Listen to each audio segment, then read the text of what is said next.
We have top experts to discuss this topic, including Dr. Mithilesh Kumar, Dr. Anurag Agarwal, Amod Manocha, and Dr. Pooja Agarwal is Head of Pain and Palliative Care Department, Fortis Hospital, Noida, and Head of Emergency Medicine Department. He is a trained and certified pain and spine specialist with more than 14 years of clinical experience.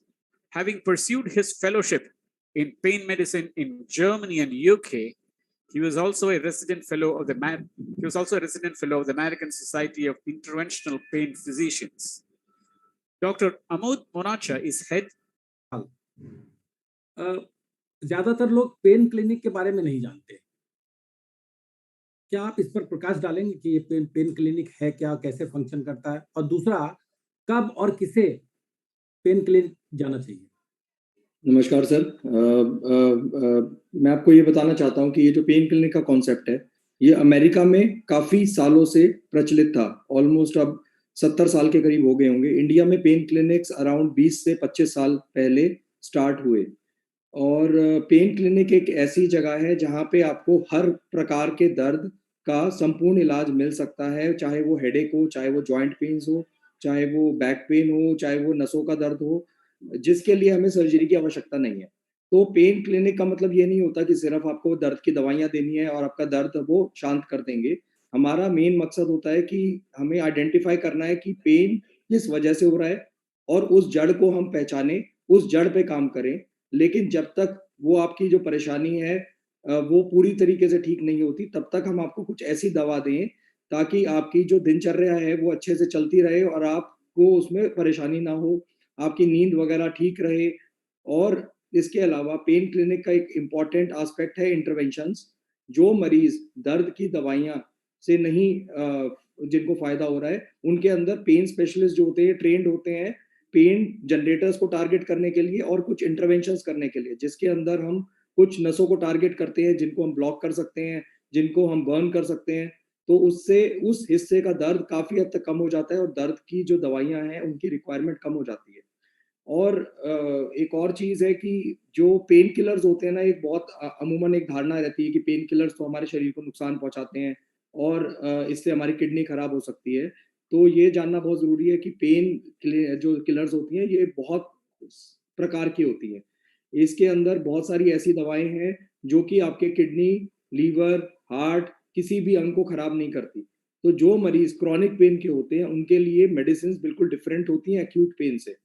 उनको अगर हम identify कर पाएं कि patient को किस type का दर्द है, वो नोसिसेप्टिव पेन है, न्यूरोपैथिक पेन है, सेंट्रल पेन है, मिक्स्ड पेन है, तो उसको आइडेंटिफाई करके हम उसको उसी प्रकार की दवाइयाँ देते हैं ताकि अगर कोई दर्द हमारा एक बीमारी बन चुका है, क्रॉनिक पेन एक बीमारी है, अगर वो एक बीमारी बन चुका है तो उसको जैसे ब्लड प्रेशर, शुगर की दवाइयाँ चलती हैं उसी समय उसी प्रकार से हमें कुछ दवा देनी पड़ेगी ताकि वो दर्द उसके शरीर को खराब ना करे और पेन उसके दिनचर्या को अफेक्ट ना करे।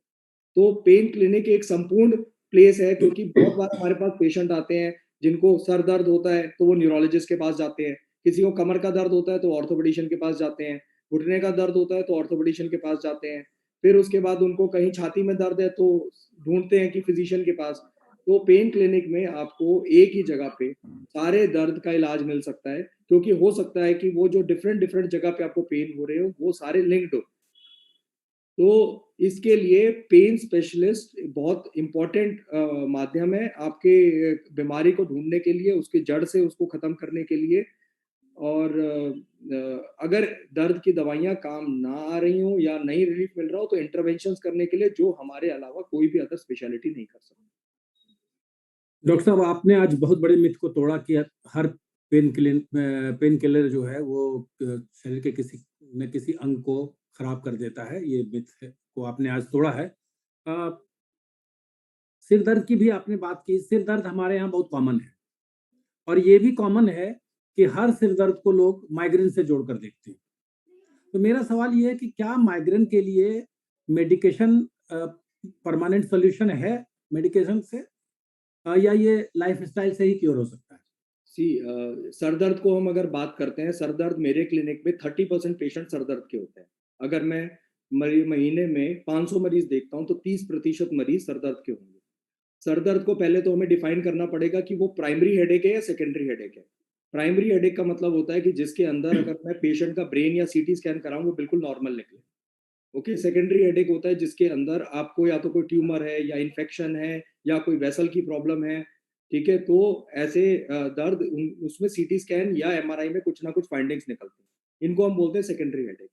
अब अमूमन पेन क्लिनिक्स पे हम पेशेंट की हिस्ट्री और एग्जामिनेशन पे ये जज कर पाते हैं कि ये प्राइमरी हेडेक है या सेकेंडरी हेडेक है। अब अगर हम बात करते हैं प्राइमरी हेडेक की, जो सबसे ज्यादा कॉमन है, उसके अंदर 3 प्रकार के दर्द आते हैं, टेंशन हेडेक, माइग्रेन, और एक होता है ब्रॉड टर्म जिसको हम बोलते हैं टैक्स, जिसके अंदर सबसे कॉमनेस्ट है क्लस्टर हेडेक।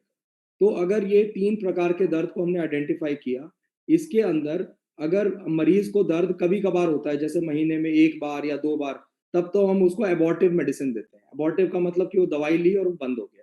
लेकिन अगर वो सर का दर्द उनको रेगुलरिटी में अफेक्ट कर रहा है, मोर देन 4-5 बार हो रहा है महीने में, या उनके काफी दिन खराब हो रहे हैं, 8 दिन 10 दिन खराब हो रहे हैं उस दर्द से, तो हमें कुछ ऐसी दवाइयां देनी होती है जो नसों पे काम करें, ताकि उस दर्द के होने की संभावना कम हो जाए।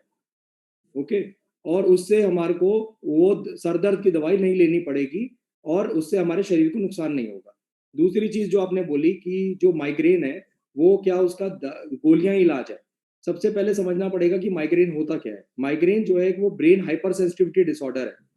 कुछ ट्रिगर्स होते हैं जब दिमाग के सामने आते हैं, तो उससे हमारा माइग्रेन जो है वो एकदम से बन जाता है, एकदम सरदर्द बन जाता है। वो ट्रिगर्स क्या हो सकते हैं? वो हो सकता है कि चेंज ऑफ सीजन है, या फिर आपका तेज धूप, तेज लाइट, तेज आवाज, कोई तेज स्मेल, आपका नींद का ठीक से पूरा नहीं होना, आप उल्टे सीधे समय पे खाना खाते हैं, एक्सरसाइज नहीं करते, फास्ट फूड खाते हैं, तो बहुत सारे ट्रिगर्स हो सकते हैं। मेंसेस के टाइम पे हो सकता है। तो हमें पहली बात तो ये है कि माइग्रेन को अगर हमें कम करना है या समाप्त करना है, तो पहले तो हमें ये पता होना चाहिए कि कौन सी चीजें हमारे दिमाग को पसंद नहीं है, कौन से वो ट्रिगर्स हैं। ओके, तो वो ट्रिगर्स आइडेंटिफाई होंगे, आप अपने आप को उन ट्रिगर से दूर रखें, पहली चीज। दूसरी चीज, खाना समय पे खाएं, घर का खाना खाएं, फास्ट फूड ना खाएं, प्रोसेस्ड फूड ना खाएं। तीसरी चीज, रेगुलर 30 मिनट्स तक एक्सरसाइज करें। सोने का एक अपना नियम बनाएं कि मुझे 11 बजे या 10:30 बजे जो मेरा सोने का टाइम है, मैं उस समय पे सोऊं, सुबह सही समय पे उठूं। तो अगर हम ये चीजें कर पाते हैं, तो हम माइग्रेन के होने की संभावना को काफी हद तक कम कर पाएंगे। लेकिन फिर भी अगर नहीं हो पा रहा है, तो आप स्पेशलिस्ट से जब मिलेंगे तो वो आपको एबॉर्टिव मेडिसिन जो कि दर्द को खत्म करे, या फिर प्रिवेंटिव मेडिसिन जो दर्द के होने की संभावना को कम करे, इसके बारे में आपके प्रोफाइल को देख के जज करेंगे कि कौन सी मेडिसिन आपके लिए अच्छी रहेगी, और वो आपके दर्द की दवाइयों के लेने की संभावना काफी हद तक खत्म कर सकती है।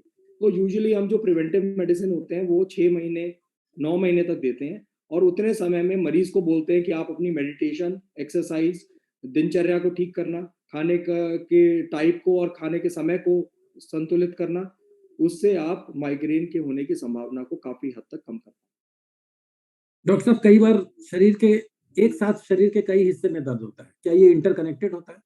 यस, ये बहुत बार ऐसे पेशेंट्स होते हैं जिनको 2 टाइप के पेशेंट्स मैं बहुत रेगुलरली पेन क्लिनिक पे देखता हूँ। एक होता है जिसके अंदर आपके शरीर के बहुत सारे हिस्सों में दर्द हो, गर्दन में दर्द है, अपर बैक में दर्द है, लोअर बैक में दर्द है, हाथों में दर्द है, पैरों में दर्द है, और इसके अंदर आपके सारे ब्लड टेस्ट नॉर्मल आते हैं, ठीक है। Thyroid, vitamin D, usually females होती हैं, ठीक है, इनमें ज्यादातर फीमेल्स होती हैं, और ये दर्द को हम बोलते हैं fibromyalgia. This is a sort of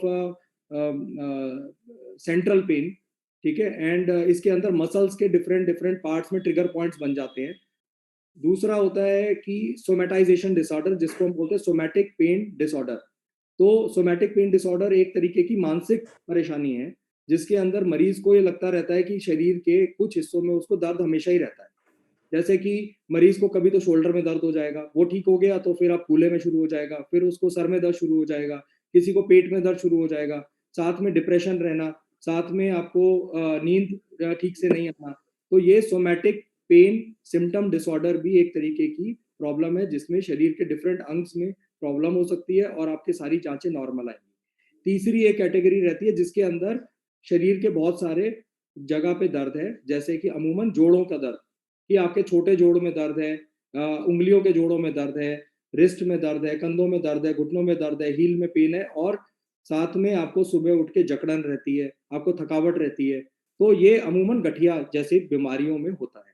तो ये सब चीजें यूजुअली अगर आपके शरीर के डिफरेंट पार्ट्स में दर्द है, मोस्ट ऑफ द टाइम्स ये इंटरकनेक्टेड कोई ना कोई प्रॉब्लम हो सकती है। उस प्रॉब्लम के जड़ तक पहुंच के आइडेंटिफाई करके इन बीमारियों को हम जड़ से ही खत्म कर सकते हैं।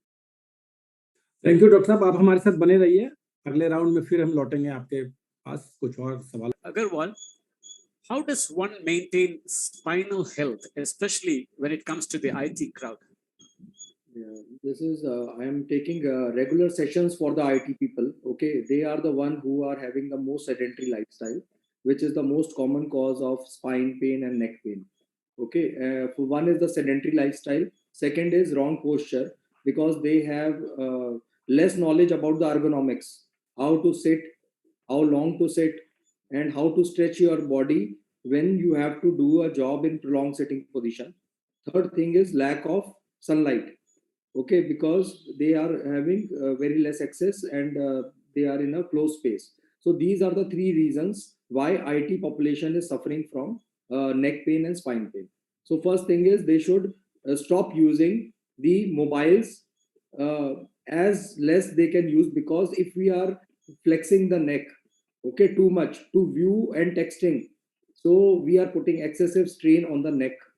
So normal neck is around 4 to 5 kgs, and if we are flexing the neck 15 degree, 20 degree, 30 degree like this, then we are putting excessive strain on the trapezius and the rhomboids muscle, which initially leads to muscular pains. But because of this excessive pressure, the disc bulges start, and similarly, the disc per se, which is the most common cause of spine pain, in those cases, because of sedentary lifestyle, the blood circulation of the disc is hampered. When you are jogging, when you are brisk walking, cycling, there is compression and expansion of the disc, which is a sponge-like thing. So the blood is sucked in and the disc remains healthy. When you are just sitting, not exercising, the disc has developed cracks in it. And when there is some jerky movement and you lift weight, suddenly that crack expands in size and the disc bulge occurs. So it is very important to take care of the spine by good posture, regular exercise. These are the two most thing. And third is taking supplements, especially vitamin D, because apart from sunlight and the capsules, we have very less access to this vitamin D in our normal life. How does what exactly is ice pick headache and how do you treat it? Ice pick headache. Can you? I am not aware of this term, ice pick. Okay, this is actually a throbbing pain that comes on to the neck, and usually it is called an ice pick because it's really very throbbing. Okay, so when we are talking about throbbing headaches, the first thing which I already mentioned is first we have to diagnose it is a primary or a secondary headache based on the symptoms and certain investigations like NCCT head. We will be able to identify. We have able to identify now it is a primary headache. So most common causes of throbbing headaches is migraine, but sometimes it is a mixed headache also, tension headache plus migraine. So if the frequency of headache is too much, and we have taught the patient about the lifestyle changes which are needed to decrease the frequency, still the patient is persisting with headaches, we have certain neuropathic pain medications. We have exactly 4 or 5 types, and depending on the patient profile, we can choose which medicine suits him or her best. Like we have topiramate, propranolol, we have cybelium, and we have tricyclic antidepressants. So these medications work on the nerves, and by stimulating certain receptors and increasing the chemicals in the brain, they reduce the frequency of headache. And once the frequency is reduced, once in a while, if the headache occurs, they can take a abortive pain medicine. So yeah, you spoke quite well about this neck pain. I think in future we might really see something called as a WhatsApp headache and Instagram headache, where people use excessive, have approach to WhatsApp and Instagram where the neck gets affected. Already it is being reflected. Already it is being labeled as a text neck syndrome. Okay. Yeah. So we might have a Yeah, yeah, correct. That's legalized in the US and of course not here. That the people who have less knowledge about the medications, okay, they are using too many of the opioids. But when it comes to the pain specialty, we target the different receptors. So we don't only give the patient opioids. We have neuropathic pain medications, opioids, NSAIDs, and some other non-NSAID, non-opioid drugs like Nefopam also has come up. Okay, so we are not only dependent on opioids. The second thing is that if the patient's pain is not getting relieved with medications, psychiatric help, or with exercises, physio, we have interventions with us. So we have a larger armamentarium. So we don't need to step up and just keep on giving opioids to suppress the pain. So I think this problem is more common when the patients visit to physicians who have less knowledge about the armamentarium and the interventions which pain specialists have. Dr. Amod? Hi, sorry. Since you haven't given me the time warning, I'll take the liberty. This happens to be a special interest area for me. Anyways, so medical marijuana has got very few licensed indications, and the evidence behind its use is sketchy. It's even in the 4 conditions it's licensed, it has got very sketchy evidence to support its use. But often, the people I get who come and ask for it, they have a typical profile. They haven't tried any of the basic things. They have a relative living in the Western world who's influenced their decision, and they have no knowledge of it but want to try it because it's a new kid in town and everyone wants a new kid in the town or the magic pill. I see that as a deficiency we have left in the system because we have not been able to give them the adequate relief we should be giving them. So, but there are some situations where you have very little to lose, and actually the benefits might outweigh, like in a dying patient, because it can have multiple impacts: pain relief, appetite, well-being. So it has to be a very cautiously calculated step, whether you prescribe it or not, taking into account the individual factors. The other last thing, the Indian preparations have different content to the ones which have been given in the Western world. So please read the label on what you're using before you decide to use it or not.